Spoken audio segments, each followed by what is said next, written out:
Welcome in to the USL Pro Weekend Review. My name's Nicholas Murray, very pleased to be joined by David Wagner as we take a look back at three of the key talking points from this past weekend of action. Starting off with the Wilmington Hammerheads, who took 4 points from 2 games on their trip to the Northeast, including a 1-0 victory against the Rochester Rhinos on Saturday night.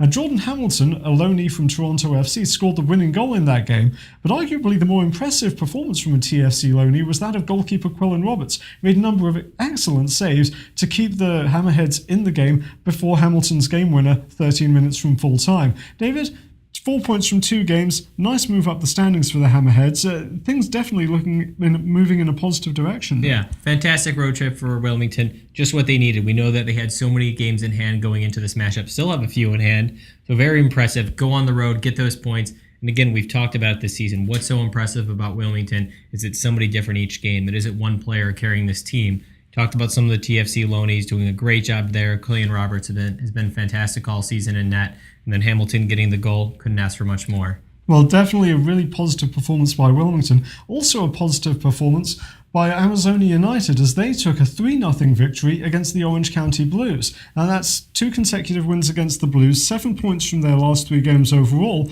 and United is now back in the playoff picture again. They've got Long Tan, 2 goals in 2 games since signing for the club. Things definitely seem to be on the up and up. They're in a group now, 5 teams, separated by 4 points between 7th and 11th place. It's going to be really interesting over the next month or so to see if they can stay in that playoff race. Yeah, it's going to be a tight finish. Arizona come off, very big win for them, getting the 7 points there in the last 3 matches. And then you sign Long Tan, who comes in and scores another goal, so making that immediate impact. I remember talking to their GM a couple weeks ago and said, they told me I got to go out and sign a goal scorer, and that's what they did. So Long Tan making that immediate impact. Let's see if he can keep it up going forward. Well, definitely a really, really positive trip for the Arizona. Very positive win for them at the weekend. Now, Oklahoma City Energy, they fell at the weekend, ending an 8-game undefeated streak. LA Galaxy 2 went in. Very good goal by Raul Mendiola to take a 1-0 win on Saturday.